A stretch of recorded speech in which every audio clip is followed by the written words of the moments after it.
Sir, ask ko lang, di ba, pag right-handed propeller, single screw, pag naka-hard starboard rudder, then dead slow astern, ang pupa ay mag-swing din pa starboard. Tama ba? Yan, magandang content yan. Tapos direct to the point tayo. Tapos na pala tayo mangarga. Lipat lang natin yung ano natin, yung tawag dyan, yung camera sa lagyanan niya. Para maintindihan natin, ha? Para madali maintindihan yan. Pag part 6 na pala tayo, gawing content na natin to. Inuulit ko, hindi tayo expert, hindi tayo konting kalaman lang natin, konting share lang, konting knowledge lang natin, para share lang natin sa mga first timer ka. Kapag hindi ka na expert ka na, skip mo lang yung video na to. Yan, inuulit ko, ito yung barko. Pag part 6 na pala natin na content natin. Tapos lagyan na natin to. Ito yung amihan, hangin tayo, pero insert lang muna natin. Ito yung natin, lagyan natin ng scratch paper.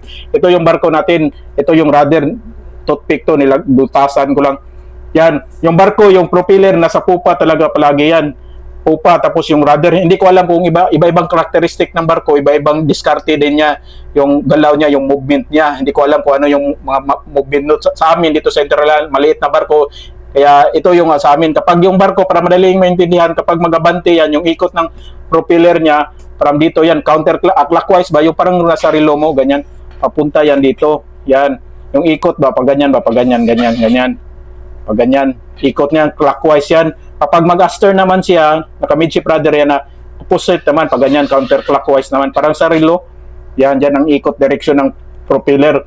Kapag mag-ahid yan, dahil pag mag-ahid siya, mag-abanti sa midship rudder yan, yung swing ng proa, pag ganyan yan, ganyan. Dahil yung sa transverse thrust niya, abante man yan siya, yung sa wheel effect niya ba, ganyan. Tapos, pag atras naman, ito yung yung transverse thrust pala niya, yan. Swing naman yan sa port side, ganyan. Port side, opposite naman, magsiswing yan siya. Kaya inuulit ko, kapag naka-atras yung barko, wala nang effect yung rudder na yan. Kaya depende lang sa'yo kung ano yung diskarte nyo. Sa amin, yung diskarte namin, ganito lang. Gawin namin lahat ng pwedeng magamit mo. May rudder ka, may propeller ka, gamitin mo lang lahat yan.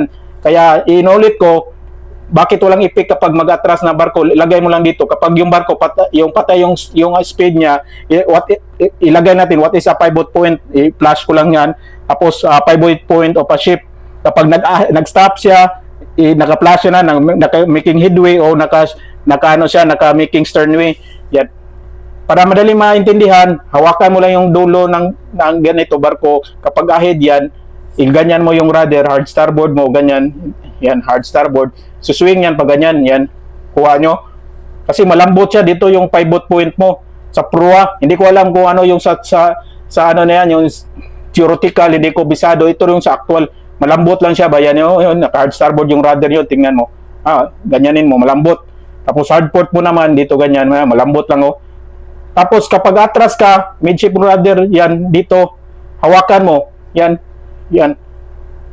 halos hindi na magalaw, hindi magalaw, matigas, kaya wala nang effect yung rudder niyan, pero depende yan sa inyo, kaya sa amin, kasi kami, right-handed, kapag mag-atras kami, mag-swing yan, malakas kasi yung swing sa pupa niyan, kaya gamitan ko na lang ng rudder para males, hindi ibig sabihin na mag-swing yung pupa mo pag ganyan, hindi, wala nang effect yung rudder niyan. Pag atras mo, tingnan mo, inuulit ko yan, matigas. Kapag dito yung pivot point niya, kapag hindi, nakastop siya dito sa gitna. Tapos kapag abante yan, malambot lang. Pero dito na, hindi na matigas. Kaya wala na effect, kaya ginagamitan na namin yung rudder kasi kapag atras kami dito, yung actual characteristic ng barko nito, pag atras yan, suswing tagayan sa port side. Kaya gamitan ko lang ng rudder para males, hard starboard ko para males lang yung wheel effect niya pag hard starboard. Pag atras mo, males lang yung pag-ikot niya pag ganyan. Yan ang karakteristik kasi yung iba kasi sabi nila ayun, wala nang effect yan. Totoo talaga yan, sir, wala nang effect yung yung rudder, pero kaya depende lang sa diskarte mo. Ayun lang yung sa sunod pala natin na content, yung naman, yung abaga, tapos yung amiha naman. Yan dito siya, yan ito yun. Abagat amiha naman sa sunod naman. Maraming salamat, yung lang, God bless, bye bye.